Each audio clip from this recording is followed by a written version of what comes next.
Welcome back to the Rage of Aquarius podcast. My name is Andrei Burke. I am one of three of your lovely hosts, and I am sitting here with my beatific co-hosts, Rachel Capurso from Alien Heart Astrology and Frederick Woodruff from Woodruff Astrology.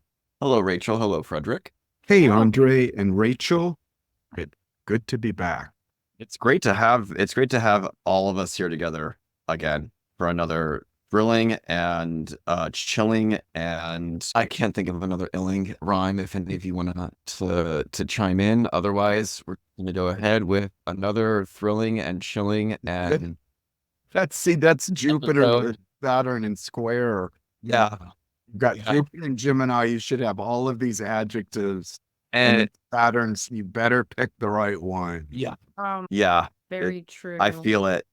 Yeah, today to talk about the next part of Jupiter in Gemini, which includes that square to Saturn and Pisces that will perfect in August, but is definitely being felt already. It will happen again on December 24th, Christmas Eve.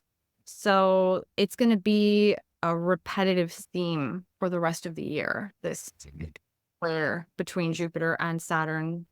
So yeah, where do you want to begin with Jupiter and Gemini and this applying square? Where did we end last time? I think, the last episode was with Elsa, which we didn't pick up the thread on Jupiter and Gemini. And I really don't recall, which to me, that's a great omen because that means we'll just start fresh right here. I remember on our last Jupiter and Gemini episode, before I recall, the last thing I remember was going on an unhinged rant about the cut up technique. Yes. In the sphere of as some kind of representation or metaphor for the process that Jupiter and Gemini is going to take us through in cutting things up into tinier bits to make something that is to generate a collage of sorts of all the information that humankind has ever known all at once in order to save man from himself, so that woman could finally rise and to her rightful place as the divine feminine matriarch of humanity. Oh, something like that. Your reading of That's at least what I remember. I'm just trying to earn points. I don't know. Yeah, I'm just trying. Yeah. Yeah. Oh my God. But no, I remember that's how we ended, and because there's just a lot of information that's been accelerated since we last talked when Jupiter was still in Taurus, right?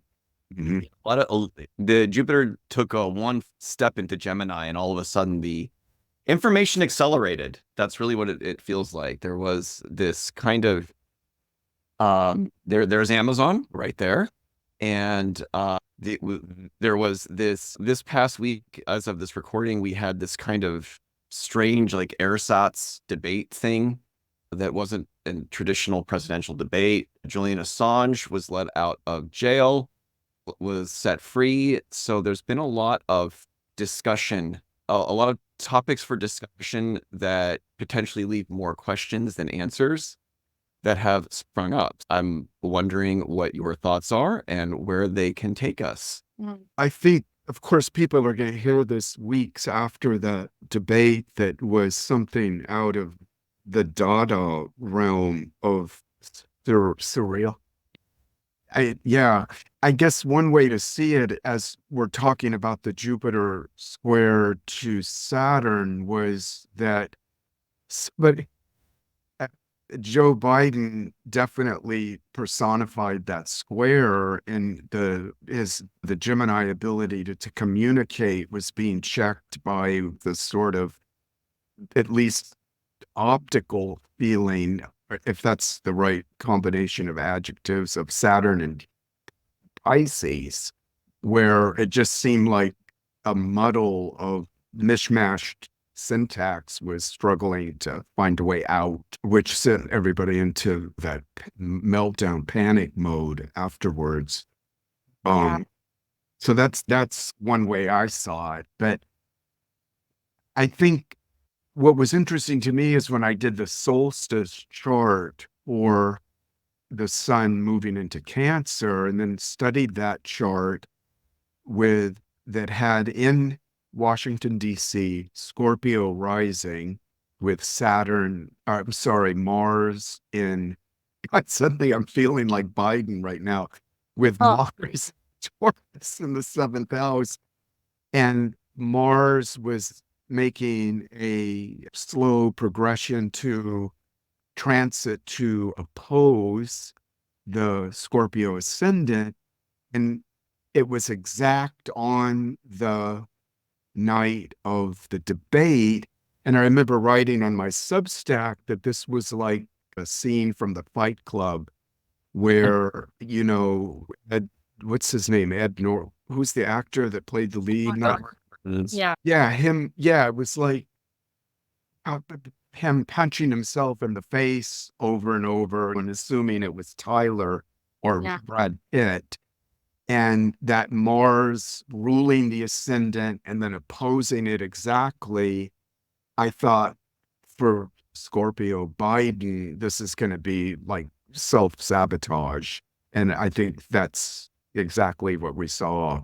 So that's my take on it, as scattershot as my recounting sounded. But yeah, what about Yeah. you guys with the transits and the eclipse or the Jupiter and Gemini? The way, as far as seeing it as a depiction of or a symbolic representation of the applying square, Mhm.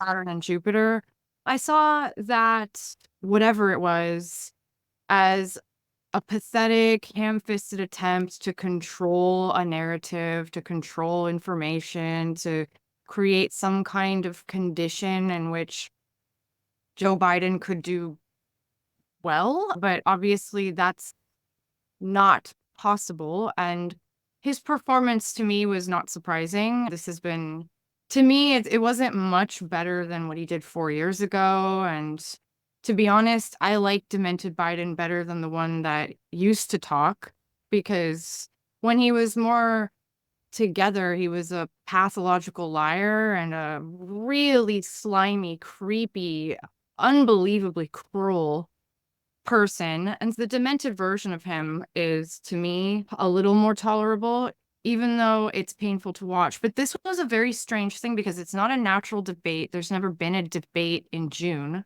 ever. And there was no live audience. That's never happened before either. And so to me, this represented Saturn like hysterically trying to create some sort of controlled environment in which this supposed presidential I guess he's not a candidate, he's the incumbent, but in which the president could do the best possible version of whatever he's supposed to be representing right now. But my honest opinion is that this was designed to set up some other kind of potential out for the Democrats, like perhaps they can now replace Biden because it was so badly done. I'm not entirely sure what the plan is. To me, it looked like it was a really hysterical attempt to control the environment so that Biden wouldn't make a complete fool of himself. And if he did, now they have time to pivot. Does that make sense? They have time to pivot before it's too late. So to me, it was like a very It strange. does, but it's not. Yeah, there's not going to be any pivot. Unless somebody dies. I think there's all this hysteria. Like if you watch the after show or after debate commentary across the board, everyone was like, he's got to go. This is a shit show. I didn't see it as something like that was conspired to have this sort of, he wanted the debate. I think was running on the fumes of the State of the Union address where I think he was on all that Adderall or something. And was, remember that if you guys saw it, it was just felt like kind of this manic yelling and stuff. Congress. And I think they thought that Biden was going to show up at the debate. Liquor pills. But no live audience. It's just it's an unprecedented. I was disappointed that they didn't have a canned laugh track. Would have been Or like, oh, I guess it really was like when you squeeze so hard, you're just trying to control things much that it makes everything worse. And that's what that was, you know. Well, what I loved about it, just from, again, a Dada perspective, was actually flummoxed like Trump. Yeah. Because there was some time watching Trump's expression, you could see he was like, what the fuck is going on? You know, because Trump likes to fight. So he was really wanting some bones thrown to him. Yeah. And they would be, Mr. President, you have 80 more seconds left. Like, how you're going to help block him? It was My favorite really line, nuts.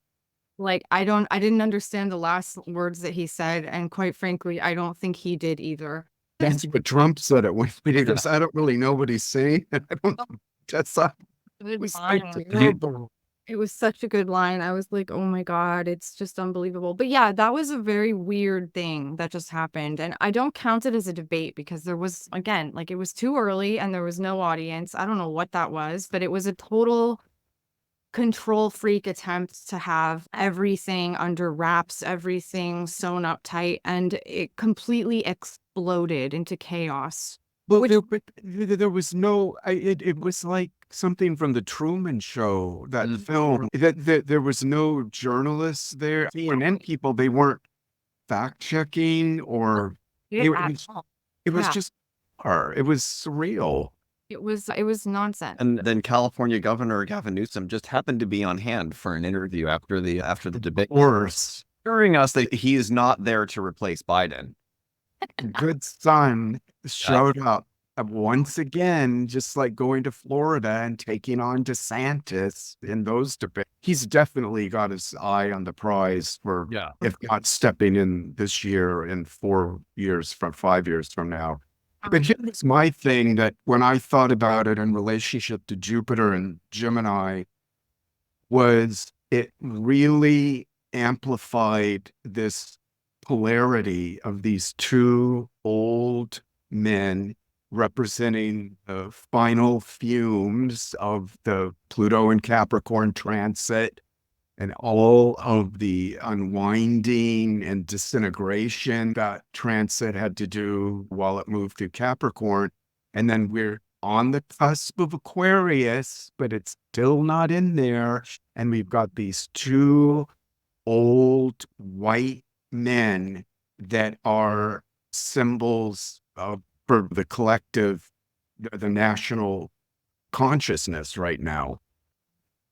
And I was saying to Jessica Murray in this piece we're doing, what I see it like Biden represents, or Biden symbolizes the somnambulistic state that people are actually in now, by how disembodied they are from their physical, the technological matrix everybody is in has got everyone shoved up in their head.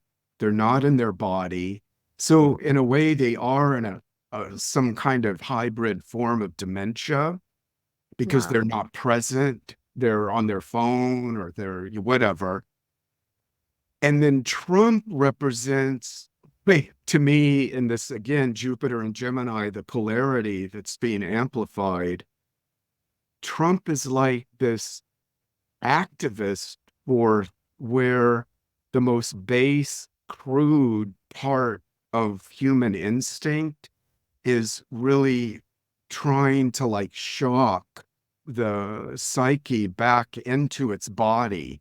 And the connection I'm making is through like the realm of like fairy tales and folk tales and myth, where it's the peasants and the gardeners and the trolls and the ogres that are, and always in fairy tales, those are the creatures that have the magic key or the solution to the narrative for the hero or heroine or whatever.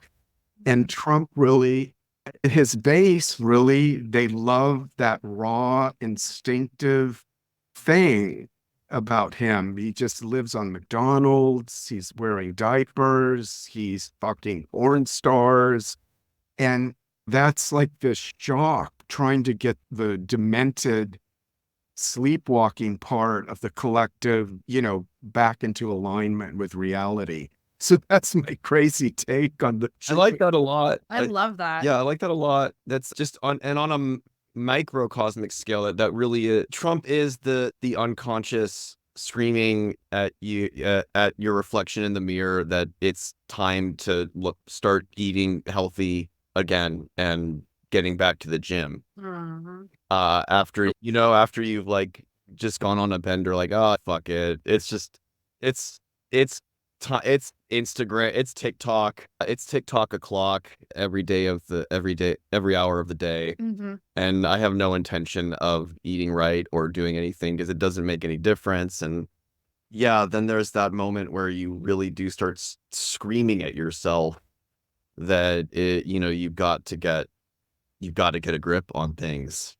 Also, Right. they're really speak to this as well. Trump is the sun conjunct Uranus in Gemini. And then as far as I can recall, Joe Biden is the sun in Scorpio in the 12th house, Yeah. which as unconscious and hidden and secret and dissolved as it can get. The two charts really do line up with this assessment. And I actually really like it because whoever is the leader of this country does symbolize, unfortunately, it's hard to swallow, but they do symbolize something essential about the collective psyche at this time. And I think you really did hit the nail on the head because the condition of information overload, as well as all the cognitive dissonance, as well as all of the toxic distractions, the misinformation, the disinformation, the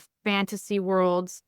How could people not become demented? It's absolutely true. So I really like that analysis a lot. And I also hope to God that we do get a grip and start becoming more mature, ethical, and I guess refined in the way that we handle all this power and all of this access to knowledge and information. And I really do hope that we can catch up a little bit because I do feel demented sometimes in the way I forget things, the way that I find myself. I walk into the kitchen sometimes and then I go, what am I doing here? It happens all the time. And I'm not demented. I'm just overly stimulated, I'm distracted, I'm overstimulated, I'm exhausted by the world. I think that's the beauty of the Jupiter Gemini thing, is the polarity that is so acute.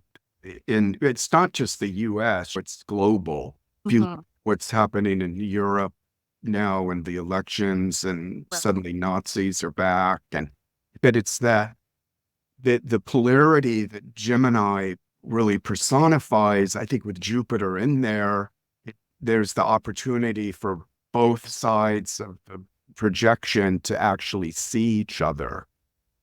And that might be where the Saturn thing comes in as guiding it, because the square, I think, intensifies that polarity and also tries to bring in the wisdom and the maturity, the Saturn themes, to get some kind of alchemy going between the opposites. But also, so I know, and Andrei had brought up this, is what was also in the news was this debate in the AI sphere. Yeah.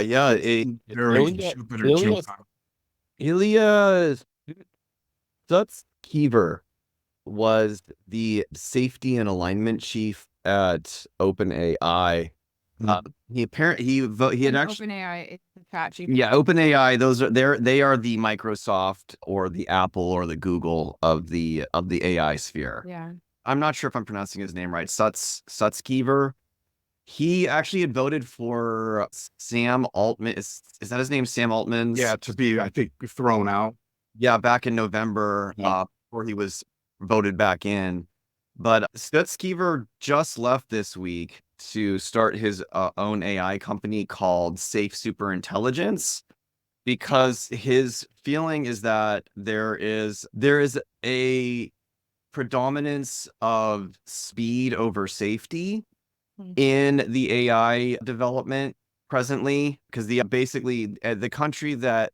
is the country that cracks the AI code is going to be the country that is assured global domination. And so there's more money from investors being poured into these companies, and the faster they move, the less of that money is being allocated to their safety and alignment departments. Obviously, safety is the safety part of things is to ensure that the AI extinction risk remains low.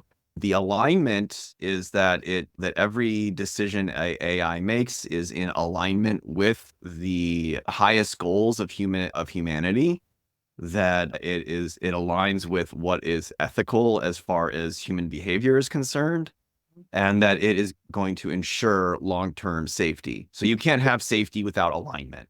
This And reminds me of like on Facebook where it's, we care about your privacy. yeah, Yeah, I just can't. These are all wonderful ideals, but to me, it's absolute joke. Yeah. Like, yeah. I could be wrong. I don't know, but it just makes me want to laugh Well, hearing that, knowing human nature. I'm sure there's people being cloned somewhere that we don't even know about yet, because people are like, "Ooh, we can do this. So let's do." For sure. yeah. But I'm sorry, Andre, I didn't mean to cut you off. No, that's the response of this guy Suitskever who just left OpenAI, is that none of these companies are really taking this seriously. And I watched a video yesterday. It was on YouTube. It was one of those like black pill accounts where it's just some like dreary British guy narrating Right. the despondent fate of humanity. Right. But yeah. and I'm sure they're all AI generated on top of it all. But the one thing I noticed from it, I try to tune out whatever the YouTube host is trying to get me to think. And I just look at what's the raw content he's delivering, and also how is he editing it, he or she editing it so that it can create the most alarmist clickbait content available. But the one thing I did notice is the difference in and approach to the actual AI experts, like the MIT guys and the Stanford guys and the Berkeley guys. No gals, all guys. Yeah, versus the Silicon Valley guys. And this is also this is me personally. The thing I've also been watching more and more of in terms of news is less of the content of what these politicians and talking heads are saying, and more of the delivery or the behavior or the tone, the body language behind it.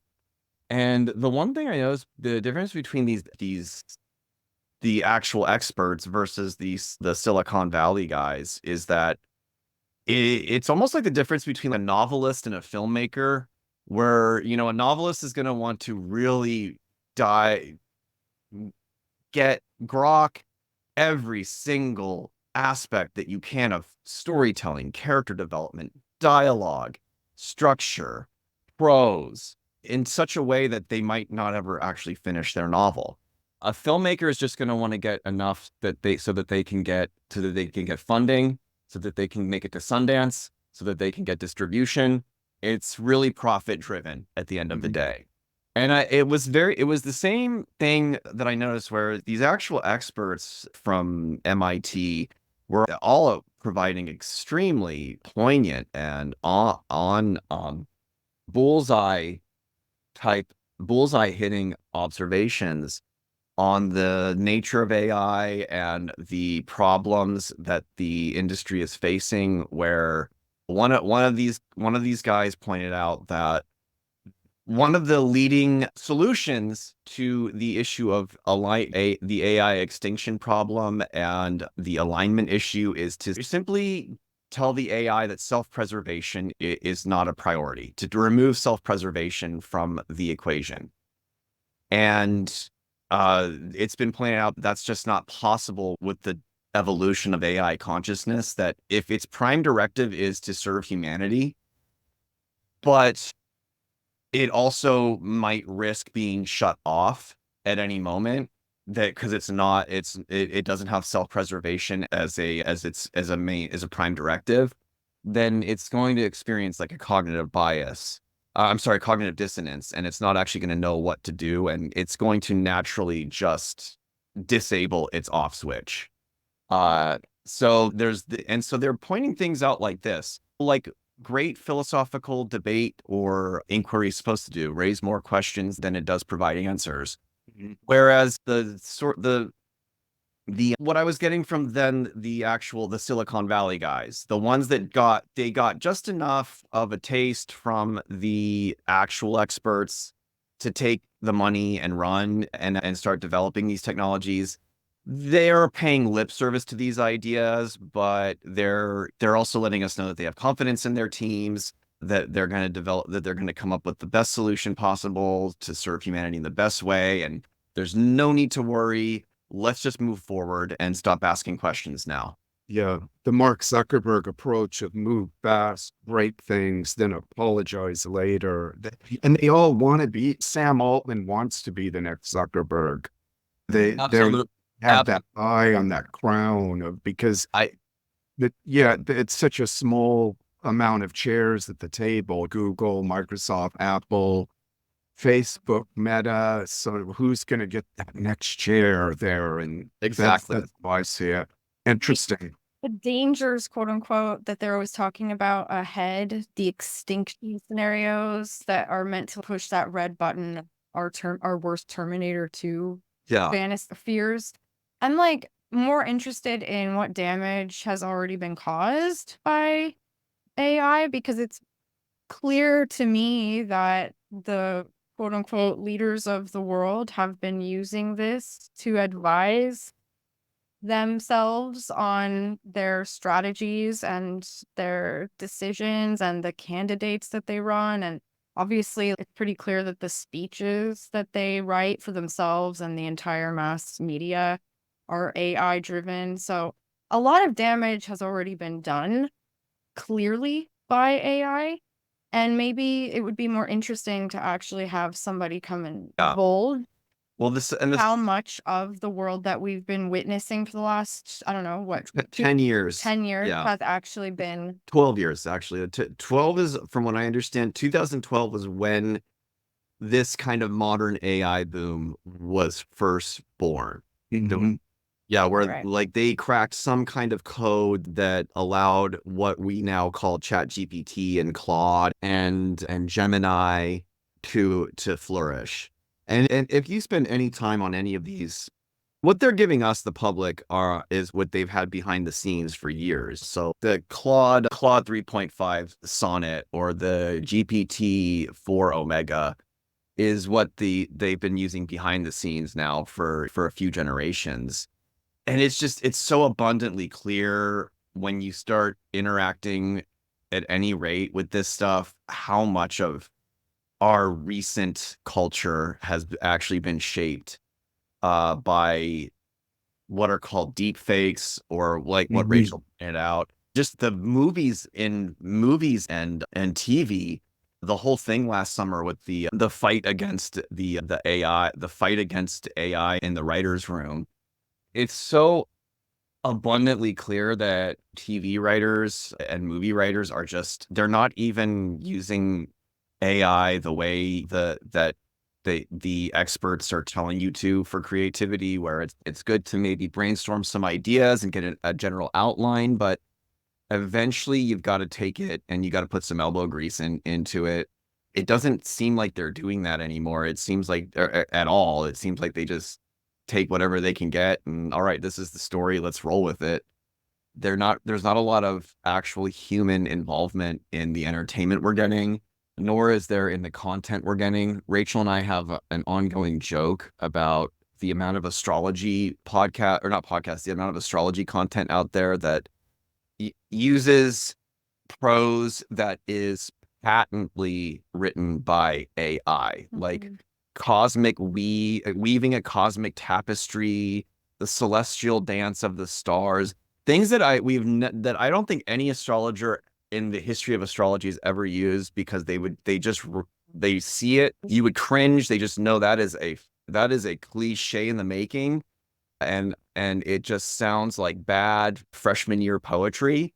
Yeah, but I think the other side of the coin is that social media, the internet, all of that has created actually an audience for that.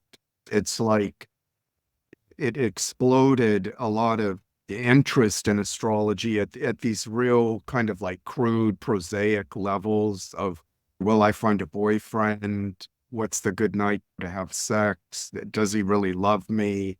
Because I think the majority of that audience is female, that is into these kind of what I call slovenly or the cheap astro approach.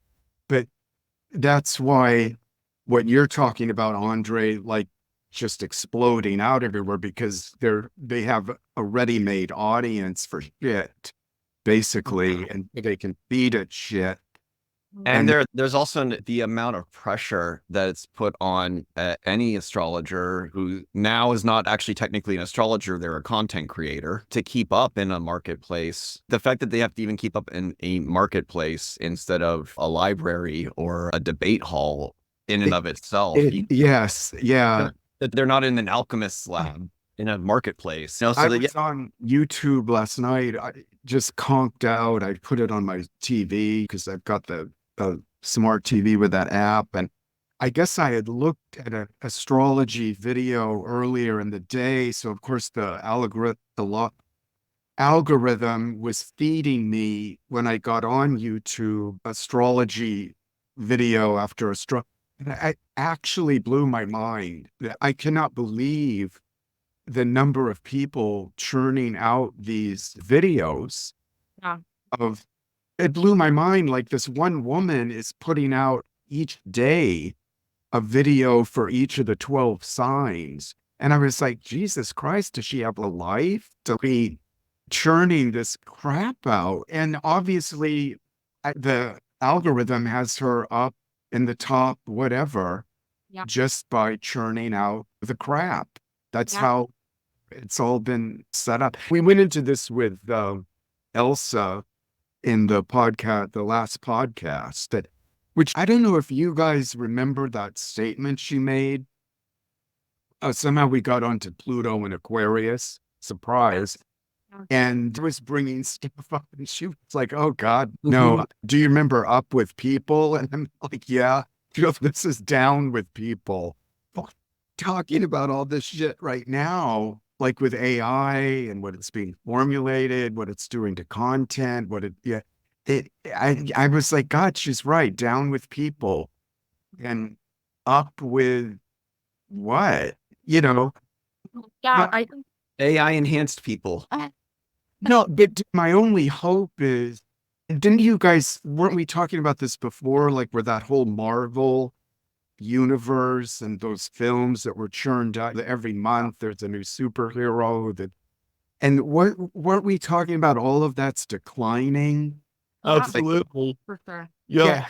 I'm just hoping that people within the glut of all this stuff we're talking about with AI and what the internet and social media have become, people start returning to their humanity, which might be why Trump is reelected, because that'll be like finally that part of human nature that is connected to the raw instinct and the id will have its figurehead, and everybody wakes up or something. It's really because what you're describing with the astrology stuff is a microcosm that must reflect what's going on with the UN and all these people that are supposedly at the tippity top of the world. Like, They are addicted to the algorithm. They believe that this technology can predict outcomes, just the same as supposedly the plebs believe that astrology can predict the outcome of their life. These people have become completely obsessed and almost enmeshed in this echo chamber of their technology, which they think can predict outcomes, which tells them, now dictates to them what their decisions should be, what their speeches should contain. And it's a disaster when you lose human instinct and the ability to be spontaneous. Because for example, I was playing with ChatGPT the other day, and it started making up quotes. What was I using it for? Oh, I was using it so I was actually editing the podcast that we had with Elsa. And in order to do the timestamps and the chapter summaries, I asked this ChatGPT thing to please can you edit this for me, put the headers in, format it for me. And it fed me something back that was completely inaccurate and had all of these misquotes. And these are quotes from me and us. I know exactly what we said, and it started making things up, which is terrifying because if you were relying on this for something that you're not very familiar with, if you're relying on it for anything, essentially, if you're not checking, double checking, triple checking, if you're not very vigilant, this thing begins to spit out total misinformation. Right. And I started questioning it, and I gave it the entire transcript of our podcast. And I said, can you relate to me the story that I told about the FBI following my AOL Instant Messenger chat with my friend when I was 12? And it started feeding me a story that was completely false. It was just like completely made up. This is something that we all need to remember. Like, these things are filled with inaccuracies. And this is my own story. And it was telling me like a 100% lie. 100% lie. And no matter how much I pushed it, it refused to get it right. When you imagine being caught up in this world, getting lost in that, and thinking that you can rely on it totally to make all your decisions, it explains a lot about our leaders, number one. Why they seem to be so clunky, heavy-footed, just unthinking, unfeeling, and inhuman. Not only because they have no morals and no heart, but they're not even being strategic. They actually just do what this algorithm tells them to do. And they get confused when it doesn't work out.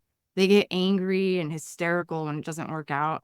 And they try to course correct by consulting the AI again. So when these people are talking about the future and how much danger we're going to be in the future, I'm like, what about what's already happened and what's happening right now? The answer to this obviously is, as our friend Lee says, the answer to AI is ancestral intelligence, which is exactly what you're talking about. It's our natural creativity, our spontaneity, our instinct, and the ability to actually just, address conflicts, issues, problems in real time with real intelligence, with real responsiveness. I don't, and this is like a boomer question, but what in the fuck? What is all this say? I guess it's supposed to be saving time or something for Mhm. people doing the AI, but for what? What are they doing? Like it gives them more time to make TikTok videos, or like, what are they doing with all of this supposed extra time I really see, to me, it's all like a gimmick. And it is, like we talked about on the Elsa segment, the scrambling, because I feel tech is hit like a cul-de-sac. Wow. You know, Yeah. I, you can't get your iPhone to really go faster. wow. So it's a gimmick. It's the thing. And then, of course, the Wall Street gets involved and the greed factor's up and blah, blah, blah.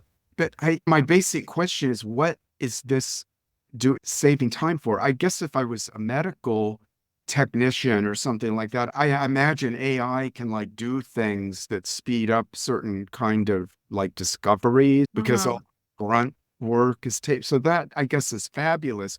But the way it's being touted for Joe Blow out that just the garden variety plebs, it's just a gimmick to me.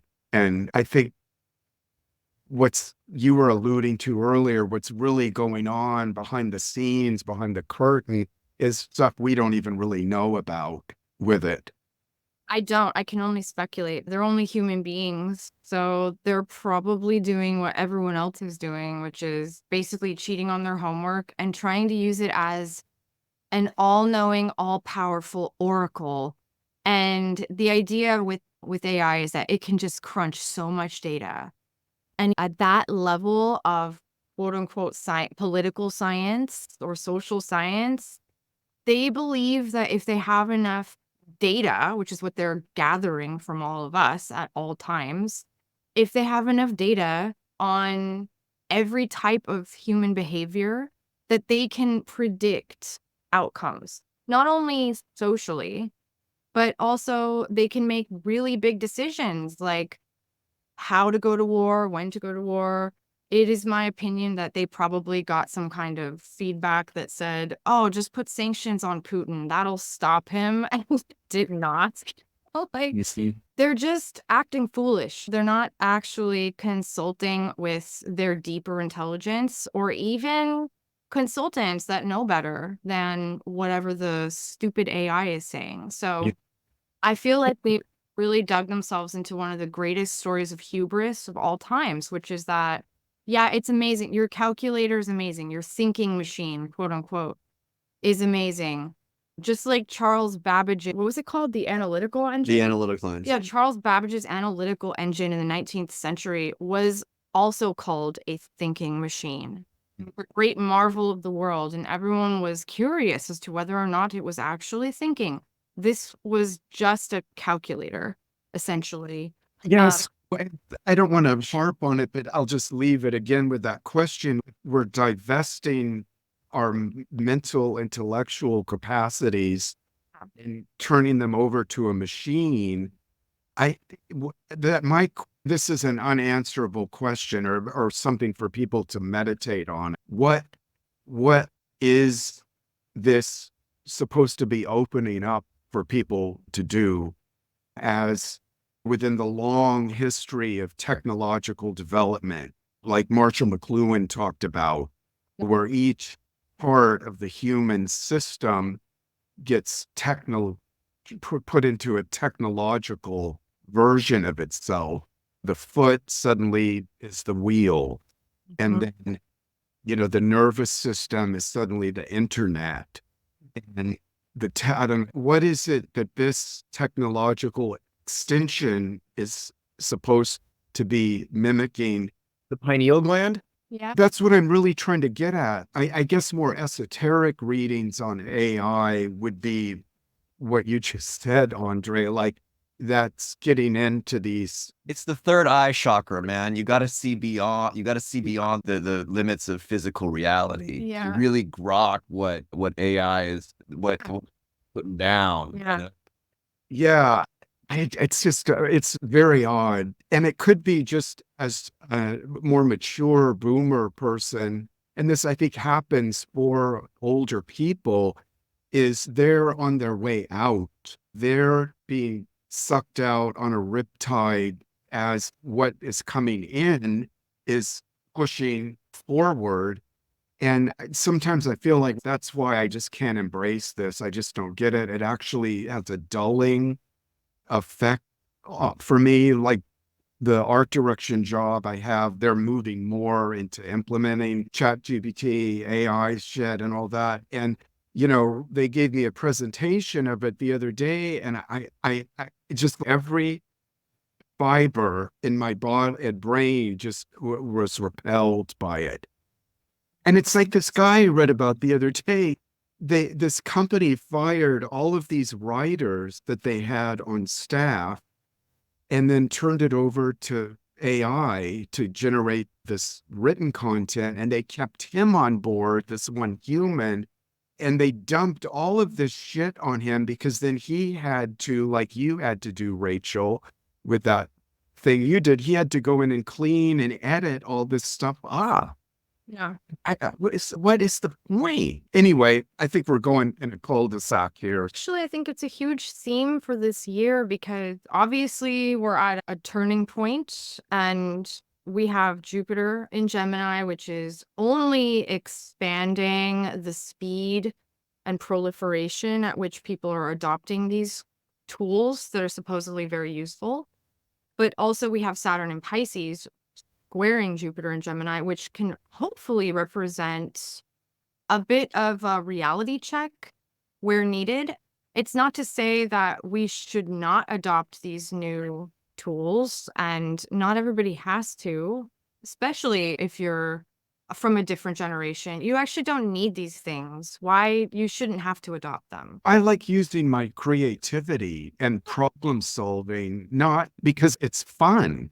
It's Yeah. not an egoic thing like, oh, I solved this and did this, but Sure. it's fun. It's writing a novel, like it's hard work and but in the end, it's like really fun because your creativity's involved and shit like that. The Jupiter Gemini, that's the knowledge, that represents the idea of knowledge. The Yeah. Saturn in Pisces, I would see that as being, like being embodied and present. And that's always like a dichotomy, I think, for the human psyche, is knowledge versus being. Doesn't need to know anything, it just is. And then knowledge is constantly wanting to know, want more knowing. And that has a satisfaction level to it. But just sitting and looking out at a sunset with no objectives other than being has a wonderfully satisfying thing. And so I'm hoping that's what the Saturn Jupiter square puts more into high relief for people, and Yeah. hopefully balances stuff out. I do too. I hope that there's a sincere, I hope that there are some ethical and legal reforms or checks put into place the way that, all industries that started accelerating at a rapid rate and began cutting a lot of corners at the expense of the consumer and the Entire planet. and the entire planet. Yeah. I found throughout the last 200 years, I looked at the times when Jupiter was in Gemini and Saturn was in Pisces. And there were only 3 times in the last 200 years where this combination occurred. Right. Time was in the 19th century. And that was actually 1846 and 1847. And then the next was 1905 and 1906. And then the third was 1965 to 1966. What I found particularly in 1905 and then again in 1965 was this impulse towards ethical reforms on major industries that were expanding and exploding. The first is 1905, Upton Sinclair's The Jungle, which was a novel, but it was a novel that was about the real conditions of the meatpacking industry and everything that was going on in the food industry in general, the industrial food industry, which was horrific. And It was a milestone book. it was huge, yeah. And it was a whistleblowing effort. It was also a bestseller, hugely popular.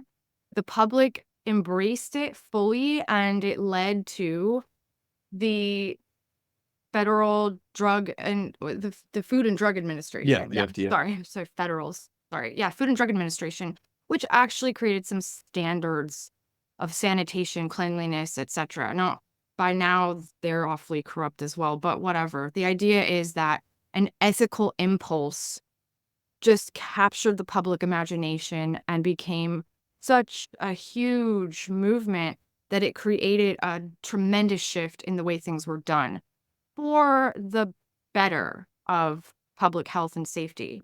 And then another example is 1965. That's when Ralph Nader published Unsafe at Any Speed, which was not a novelization. That was just his expose. But Ralph Nader's really ethical outcry against the greedy automotive industry that was just ignoring a very simple thing that they could do to ensure public safety in order to make money and just to fulfill their greed instead of their desire to protect. He became a best-selling author as well because that story captured the public imagination, and it also led to the reforms of the automotive industry. Now they have to have seat belts. And that title, Unsafe at Any Speed, that Yeah. applies to what we were just talking about with the safety checks and AI. Exactly. And So it's that's a beautiful. great cross-reference. It's like a beautiful Jupiter square Saturn title as well. Saturn just coming in and putting on the brakes. Yeah. Like, whoa. Now, the square from Saturn can be very unpleasant for sure. It can feel like an obstacle to our desire to grow. It can certainly present an unwanted obstacle to something very good. But at the same time, the manic frenzy of Jupiter and Gemini is just overexpanding in every direction, this hypermania. Mhm.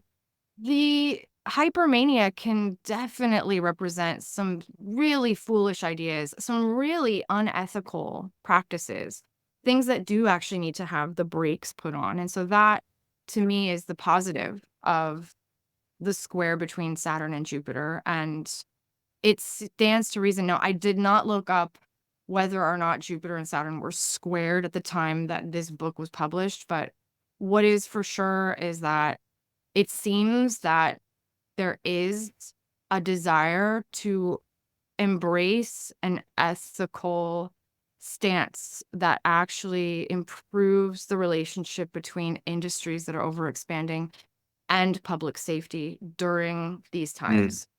I don't think Yeah, one final note I would just came to mind because I just finished reading her book, Doppelganger by Naomi Klein. Mm, Very Jupiter Gemini because she's, writing about this weird confluence that happened within the culture where people thought she was Naomi Wolf, oh, who is a Trumper, now anti-vax. Do you remember Naomi Wolf? She wrote The Beauty Myth. oh yeah, of course, totally. And she had that was a very interesting take on beauty industry, glamour, cosmetics. And I thought it was bizarre, but she saw it as trying to keep women down. And anyway, so Klein's new book is really a Jupiter Gemini book because it's like the doppelganger, the twin looking at the other twin, which she explores through this whole book. And I really loved it. I recommend it to people that are a fan of like her shock doctrine and no logo. This book is much more gossipy, which I loved, having Venus and Gemini. And just, she just does a great job of looking at this huge split that's going on in the culture and then how she ended up inadvertently being confused with a person that had completely opposite ethics and ideas from her and how that impacted her life. Great read. Very Wow. Jupiter Gemini. Yeah. Totally. That's really interesting. The twin theme is pretty uncanny. Did she just was that like did she just publish it? Is it new? I think it came out at the end of last year. And then I just reserved it at the library. And then finally my turn came around to get it because a lot of other people had checked it out. Yeah, I'll definitely check that out. That sounds good. Yeah. So I think, do we want to do Julian Assange? You brought that up as a possible topic for today. Well, How do you guys see dipping our toe in that? I think it's just a really important story that I considered that he probably would find some kind of freedom while Jupiter was in Gemini, simply because I saw it as being like a boundary dissolving, explosive transit that would shift the hardened opinions and the hardened lines. They've all become very mutable. And as far as how that case ended up, I was like, how could the powers that be win? Because if they imprison him, then he's going to be a martyr that will inspire rebellion and dissent for the next century. And if they let him go, he's going to inspire people to continue that kind of work, which is freedom of information and freedom of speech and standing up for what it means to be an actual journalist. And so I was like, they are damned if they do, damned if they don't. So I was really curious as to see how they would actually handle this. And it appears that they let him go, which is great, but they had him plead guilty to something, which is absurd. So to me, it was like a real Jupiter and Gemini kind of thing, in that it was neither this nor that. It wasn't a total celebration or a total victory, even though we're all very happy for him personally as a human being. Of course, we're glad he's free. But the fact that he had to plead guilty to something, to me, is insane. And that is like one of the major issues of this time, which is that Jupiter in Gemini represents the expansion of ideas, intellectual breakthroughs, the movement of information farther and wider, more vast access, more vast dissemination. And as far as I'm concerned, that story represents the first breakthrough of Jupiter in Gemini, but also that story's not over yet, because he's not guilty of anything as a journalist. He wasn't guilty of anything. So the fact that there's still a criminal charge hanging over his head is, I don't think, that's not satisfying to me personally, but and it's also really a big problem that we have to untangle in this time. Yeah, very well put. It's interesting because right on the tail of his release, the Supreme Court gave my brain, talk about geezer brain. The Supreme Court gave its, what do they call it? Verdict, or Yeah. what is that the word? They're Andrei, be sure to edit this out. yeah. The Yeah. bullet. That vibing moment. But the Supreme Court just made a ruling, hello, thank you, that there was some weird technicality having to do with the January 6th rioters that were then put to prison. And I guess now, after this ruling, I could be muddling this, but it might impact how they were sent to prison and stuff, and then possibly be released, or on this technicality and things like that. And I just thought that was interesting, putting that up against Assange getting out, because he was essentially in a form of prison, even though he was in, what was the term for, in exile, or when he was in Ecuador, what was it called? It was, I think he sought sanctuary. Yeah. And yeah, political. Sanctuary. Thank you. But it's so, because to me, like, Assange would be somebody that the Trumpers would be like celebrating, but Yeah. I think they were like, if I'm correct, more anti him because it wasn't American, or he wasn't a patriot, or crazy shit like that. It just was another symbol of how upside down everything has turned with the political parties in the country and stuff. That's what's like, I feel like all hang up in the air right now, because I know that Mike Pence said something vicious and hideous about Julian Assange being released. Okay, there you go. I don't have the quotes, of course. But then again, not all Donald Trump people are Mike Pence people. So we have to be fair. There's a lot of things just like shifting quickly up in the air, a lot of very quickly changing opinions, sides, polarities are very flexible right now. We're in one big tornado, and my feeling is that when we're out of it, we're not going to be in Kansas anymore. But yeah, we're in a cyclone for sure. Yeah. But what's crazy about Assange too is that like he was the darling of supposedly progressive media until this story broke. And then he was totally betrayed and exiled, abandoned, and turned into an absolute curse. It's been very interesting. Just to me, it's a beautiful litmus test of actual morals and ethics. Like, you cannot actually find fault with what he did. You don't have to like him as a person or whatever, it doesn't matter. But he's not a criminal. That's just an objective fact. And if you think that he is a criminal, then you're politically motivated. There's some kind of agenda that's got into your head, that's got under your skin, and it's really scary. Yeah.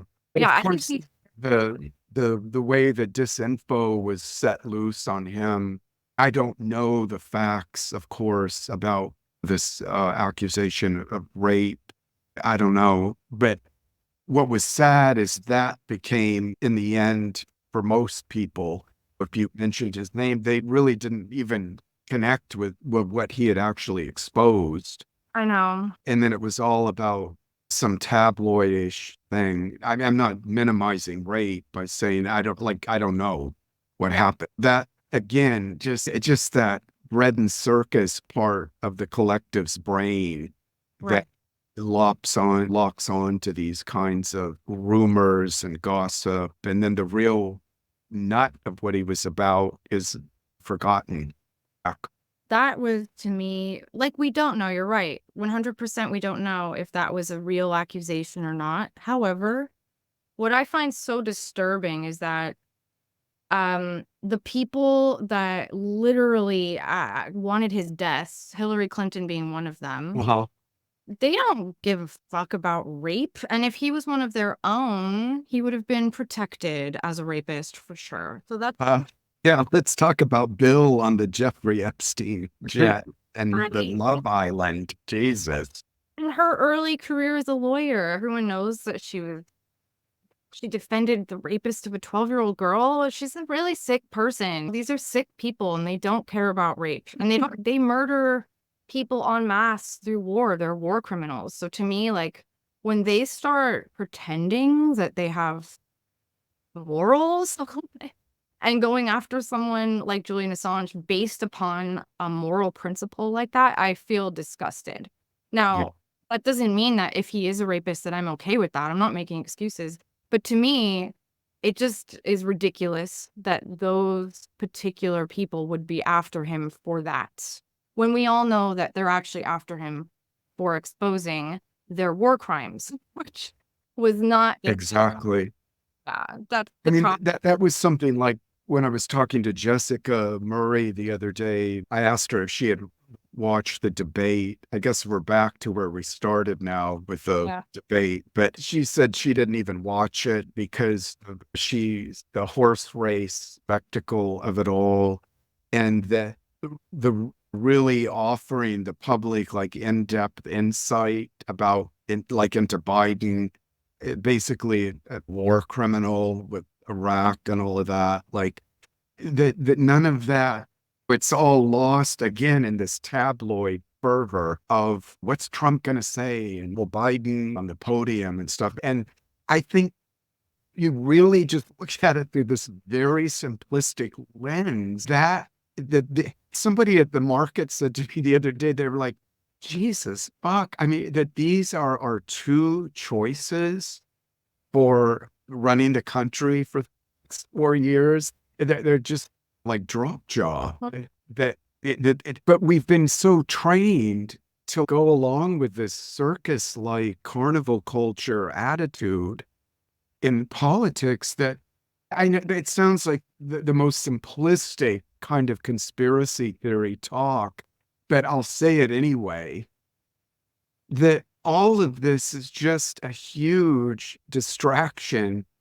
Well, the real people that pull the power levers in the country are merrily going on their way, doing whatever in the fuck they want to do.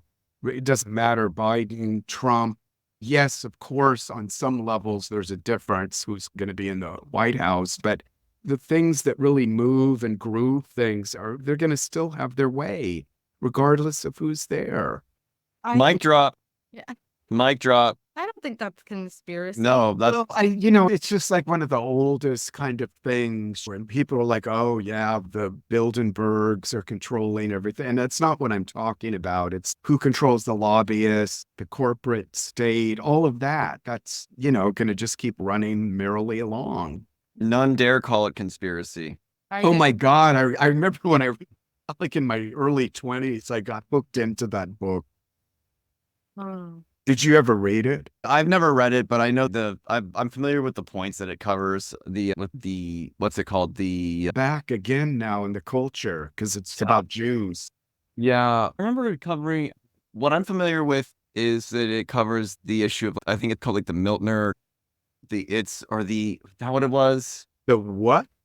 Called like it was the Round Table Group. That was one of their official names. It was the first group of billionaires in the industrial era, all got together and decided that they needed to create that because they were amassing more wealth than anyone in human history. They were the stewards of course, civilization. right. That they had to create these like little secret steering committees.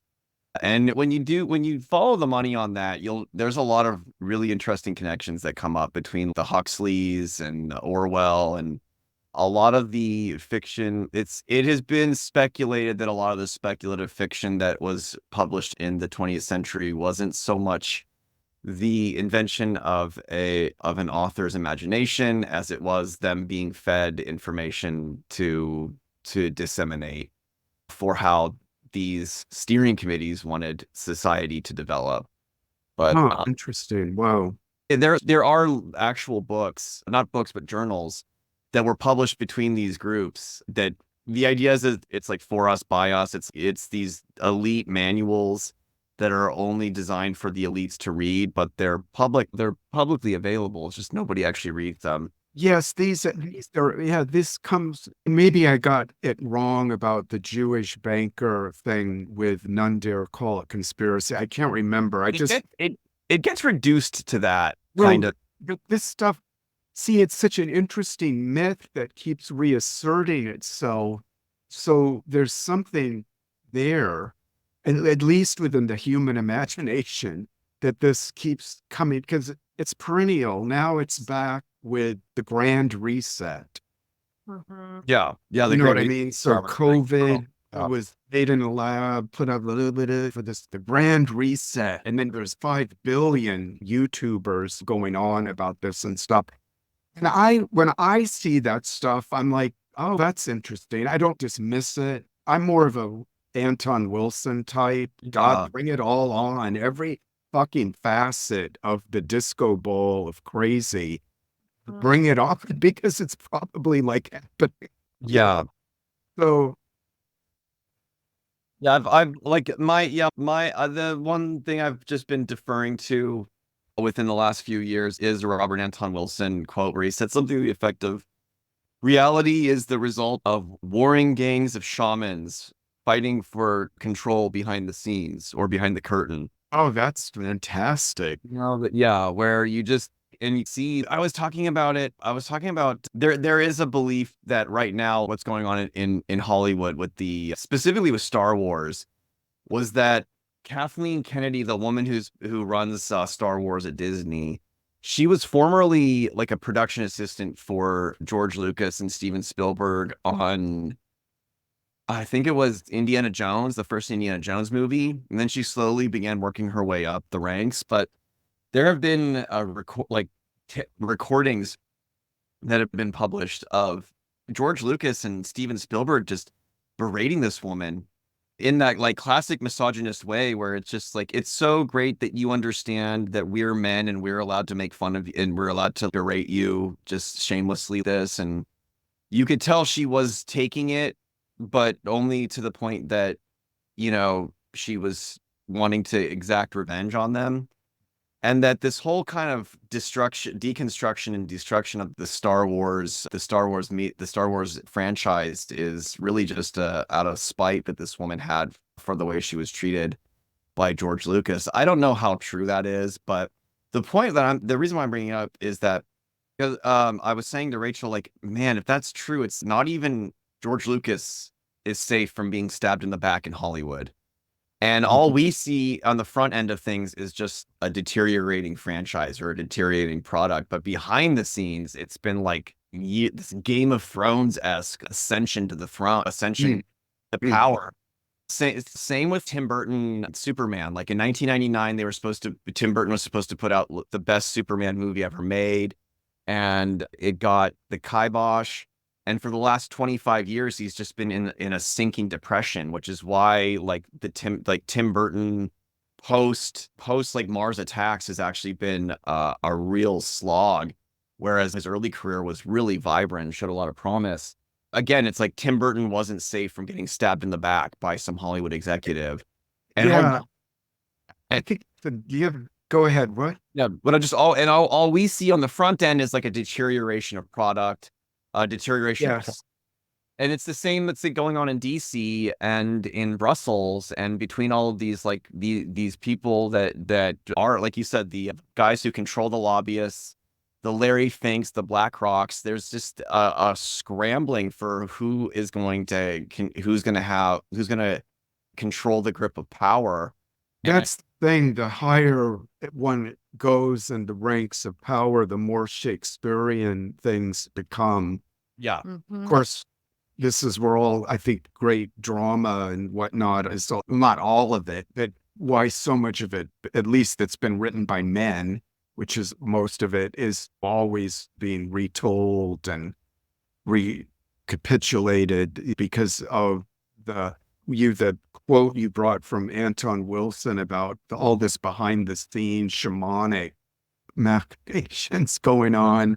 It's something to really think about. I wonder if somebody like Peter Thiel or Zuckerberg, do they see themselves in that light of Anton Wilson shaman that's working behind the scenes? Or was he talking about more people actually working with more, I don't know, occult or metaphysical powers or whatever? I think it was on all levels. I think he was definitely referring to the guys that you can see, the puppets that you can see in front of the curtain, and then also speculate that there is something going on deeper in the trenches of power. So that's thing. Power is like Henry Kissinger said, power's the greatest aphrodisiac. That must be one of the ugliest people on earth. Yeah. And there's something that is numinous, something magical. It's my precious in the Lord of the Rings series to have that power. I remember this psychic woman that I knew that I actually felt she was legit. She talked about when she visited Washington, D.C. for the first time, she was so repelled by that. She was, I don't know, tuning in to like etheric, whatever you want to call it, or astral etheric levels of the power battles and dynamic and cutthroatism in DC. She just couldn't stand to be in the city. Yeah. There and got out of there as soon as possible. Yeah. This is so off the wall, but one story she told me while she was there that just had me on the floor. She was in a hotel room and decided to go to bed, couldn't fall asleep. And she was like, what's going on? And so she got up, turned on the light and looked under the bed in the hotel. And there were all of these bizarre robotic sex toys, like flesh jacks and these pumping. My moon in Scorpio is, oh, wow, that's really interesting to me. And I said, what did you do with all that? She goes, oh, I just put it in this plastic trash thing that was there and just set it outside the door of the room. Of course, me, like, yeah. Were you worried that when whoever came to clean up something was going to belong to you? And she's like, oh God, I never thought. Anyway, that's my off the wall tale for the cast today. Yeah. Speaking of bread and circuses. I thought it was going to be a metaphysical experience, but it was quite a physical. I don't know why I just cross-referenced over to her that story she told me, talking about DC and its toxicity, was 100% the thing with power. with power and just human nature. Sex and And power. the people that want power are the ones that should not have it. And it's That's tales, what, right, right. the tale as old as time. And also like the idea that there is a unified center of power behind the theater of politics is not conspiracy theory. That is just wisdom. And it's been told to us time and time again for many centuries. And that's what Gore Vidal was always telling people. And he was highly respectable and from that class of people. And he was not a conspiracy theory, like a theorist. But he got gaslit by the culture. Like they just went after us. He doubled down and really got harder drilling into what he was exposing. Of course, had lost his cachet. He was a crackpot. He interviewed McVeigh, which set everybody reeling, which I thought was fucking fascinating. Right. Someone would really go, what was going on? And look at the brilliance of Trump. Goes to announce the start of his campaign. Do you remember where he went? Do you mean this time? Yeah, Or this time when he announced that he was running again, he went to Waco, Texas, oh my God, it and didn't. had that huge rally, and it included a video recording of all of the January 6th insurrectionists singing the national anthem in prison. Oh Now, my. that is some Bills. incredible I- showmanship. Wow. He knew who he was going for. That is like the Titanic of political theater right there. That is That's why he's loved. a political theater. Yeah, I bet you that if you played that, if you synchronize that perfectly with Dark Side of the Moon or Wizard of Oz, it would synchronize perfectly. going back to the debate, which is probably our way of the end is the beginning of the end. I kept thinking, watching the debate, I was like, my God, this is like elder abuse, because Biden it was so dismal and horrifying. And Trump, it just put him in such like high, polychromatic, colorful detail of vitality. He literally, I told myself I was going to stop using the word literally because it's driving me crazy. He honestly looked 30 years younger than Biden. Yeah. Yeah. And the Well, vitality, and of course it was all lies. And yet that it was, you were just like riveted. yeah. They have nobody to blame but themselves, the DNC. And barring RFK from debating, whether you want to vote for him or not, it's wrong that he's not allowed to speak. Of course, yeah. Disgraceful. The whole thing, the fact that they're running Biden again is disgraceful. And so, I know it is elder abuse, but also in this case, not that I think we should live by an eye for an eye. However, I do, but go ahead. a really evil man who deserves everything he gets. And if this is his sad and pathetic fate, then so be it. This is what he and his party deserve for doing nothing. I think they would have learned after Hillary to actually fucking pay attention. No, I guess this goes back to the robot talk again, where the algorithms must have been saying Hillary's got it. And right. yeah, so they're following all that shit. And then we have Trump for 4 years. But speaking of Trump and Trump running and possibly winning, Mhm. we must talk about the high probability of our next guest for the cast, if things all work out right,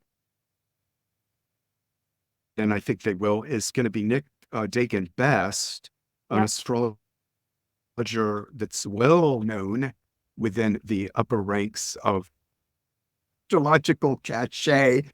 He's also known as the human ephemeris. Did you guys know Nick had that trade name?